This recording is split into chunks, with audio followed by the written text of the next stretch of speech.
know the Europeans are getting really sick and tired of the Americans going online and saying, Europe, Europe, Europe. We know, well, I don't know, I know. I think most of us know. I think most Americans know that Europe is a continent, okay? Most of us know that. When you see an American online talking about their European summer, darling, when we hear the word Europe alone, just the word Europe, oh, it is the bougiest flex on the people in our country. I'm telling you, I'm not defending any of it. I'm just trying to offer a layer of perspective. What if I told you that most Americans visiting Europe walk away shocked, not by ancient castles or cobblestone streets, but by the ice cubes, or rather, the lack of them? From smaller meals and slower dinners to tipping confusion and outlet meltdowns, Europe feels like a different world to a lot of Americans. Today, we're breaking down 7 major culture shocks Americans face when visiting Europe. And by the end, I'm asking you, is it culture shock or perspective shock? Let's dive in. The coffee in England is actually pretty good. Like it's really good. The problem is it's in children-sized cups. Why? I want to enjoy and sip on my coffee, not sip this in 2 sips and it's gone. And it was expensive. It's freaking £6. The first thing Americans notice throughout Europe, the food looks smaller. Where's the mountain of fries, the bucket of soda, the value meal the size of your forearm? Portions abroad are meant to satisfy, not sedate. Meals are smaller, balanced, and not always drowning in cheese or sauces. But here's the kicker. Europeans don't leave hungry, they leave content. Meanwhile, in the US, we've normalized 1,500 calorie snacks and call it convenience. It's not that the food is tiny, it's that America supersized everything and never looked back. So are Americans obsessed with value or just addicted to quantity over quality? All right, quick question for Europeans. What's your beef with iced coffee? Why can't I find a cold brew anywhere? How come when I ask for you to put ice in my coffee, you look at me like I'm covered in vomit? Or you put 1 ice cube in there? There are 3 ice cubes in this. As far as I'm concerned, this is a hot coffee. Nothing confuses Americans more than ordering a Coke in Europe and getting barely 3 sad ice cubes. In the US, we want drinks practically frozen solid. In Europe, ice is almost offensive. There's logic behind it. Some Europeans believe ice waters down flavor, and they don't want to pay for frozen water instead of drink. But for Americans, a warm Coke feels downright criminal. Getting iced coffee in Europe is basically a scavenger hunt. Most cafes just don't serve drinks over ice, so your usual iced latte might not exist.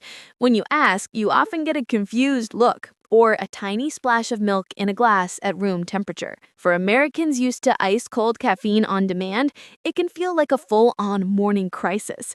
Could you survive a European summer without your daily iced coffee fix, or is that a non-negotiable? This isn't just about ice, it's about mindset. America loves fast and cold, Europe prefers slow and intentional. Is the obsession with ice about comfort, or just another American habit we can't shake?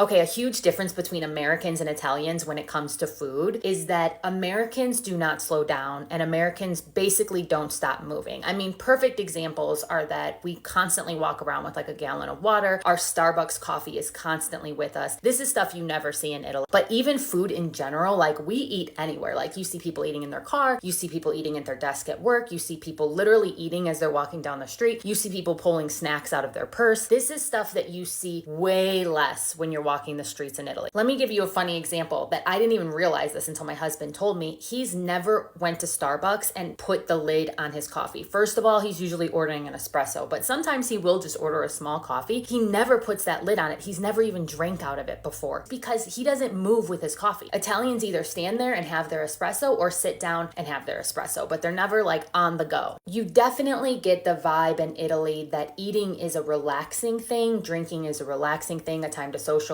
sit down. And in America, for most of the day, most people are like just trying to get some food in. The only food that I really commonly see Italians walking around with would be a gelato after dinner during their after dinner stroll. Comes to food, if you want to do it like an Italian, just slow down and stop moving, unless it's a leisurely stroll. In America, you sit, order, eat, pay, leave. In Europe, you sit, talk, linger, enjoy.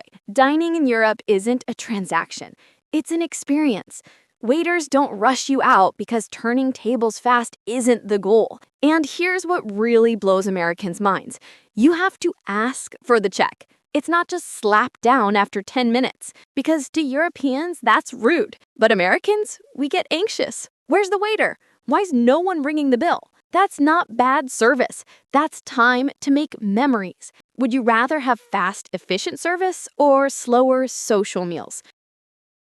Tipping culture in America versus Europe is so crazy and so different. Tipping in the US is basically required. The percent is rising every single time I go out. Like, it's actually crazy that I usually would leave 20% tip if they're good and 15% if they're not so good. I have been seeing 25 starting, 30, 35. Huh?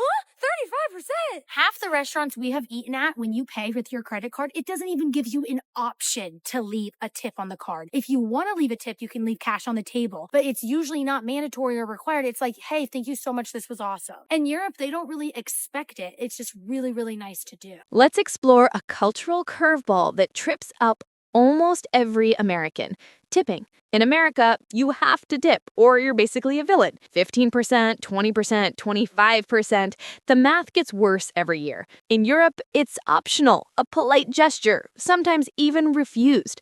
That's because servers are typically paid real wages. One nice thing about being American traveling in Paris is that you could go to a restaurant, and because there's no tipping culture here, you could give like a dog shit tip, like 10%, and they act like you just bought them a Tesla. I gave a waiter this like €3 tip. He acted like I saved his family from a burning building. He was like, oh, merci. Tipping isn't a survival mechanism, it's a small thank you. When Americans try to tip 20%, some locals think it's strange or assume we're showing off. Should the US keep or get rid of tipping culture entirely? Drop your take. This one's gonna start a fight in the comments. Look at everybody staring. Oh, it's okay. Oh, No, this is- look at all them, look at all them. They're not, they're all staring. You should drive through that tunnel right there. What? Drive through the tunnel? Go back the way you came. Yeah, Go back the way you came, please. Take a left? Dad, careful, careful, careful. Watch out for people, though. Yeah, I I see thought it. that I see it, I was see it. weird to have a flower pot in the middle of the road. Let's take a Well, I left. can't get through there. Yeah. Let's go the Well, way we I came. could. Don't, no, just go the way you came. No, No, please, please, please, please, please. This is You are Oh, not you going through like- a tunnel. No, it's right there. American roads are typically wide and built for comfort. Street, spacious lanes, massive parking lots. European roads, on the other hand, can be another story. Narrow streets and cars that look like toys, parked by small curbs. Parallel parking on a street with barely enough room for a bicycle, that's basically a European rite of passage. Traffic rules can be confusing too. Different signs, different speed limits, tolls, and more. But Europeans argue all of this makes them better drivers. More precise, patient, and aware. Who do you think are better drivers? Americans or Europeans? And while you're at it, what's the wildest driving experience you've ever had abroad? We're gonna try Brooks Shark hair tool I don't know what in it the is. European outlet. We heard that it blows up or whatever. The voltage is different, so we're gonna see if it works. We're gonna try here. So, okay, we'll try it. Oh, it works. It works? Yeah. Fire up. Maybe it's a myth. Or maybe it's because the hotel has different voltage. We'd probably blow up our place for sure. Our house would blow up.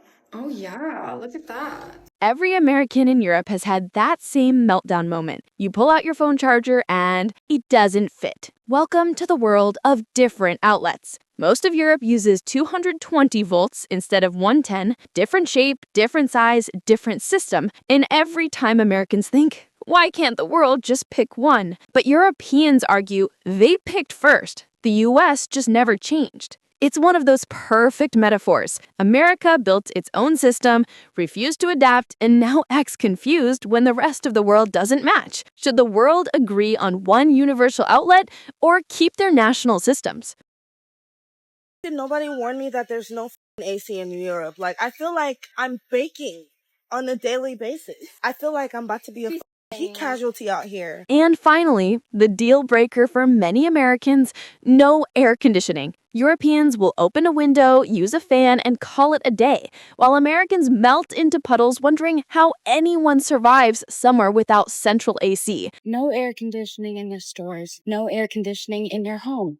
Okay, no air conditioning in the bus is a crime. I can't understand why it is this way in Lucerne. I am melting. But here's the thing. Buildings are older and constructed with thick walls designed to naturally regulate temperature. Energy costs are higher, and there's more concern about sustainability. Meanwhile, Americans crank AC year-round and freeze themselves in July. So when Europeans visit the US, they're the ones shivering. Be honest. Could you survive an entire Euro summer without AC? So, after all this, who's really strange? Europeans with smaller meals, slower dinners, and no tipping? Or Americans who need everything bigger, colder, faster, and more convenient? Maybe neither. Maybe it's just two versions of comfort, one built on efficiency, the other on experience. But here's what's undeniable. Americans travel expecting the world to feel like home, and when it doesn't, they think the world's broken. What's the biggest culture shock you experienced abroad, or the most ridiculous one you've seen Americans freak out about? Let us know where you're commenting from. If this video made you see Europe or America a little differently, hit like and share it. Subscribe if you want more American deep dives. As always, the next topic might just come from your comment, so feel free to suggest topics you'd love to see covered in the comments.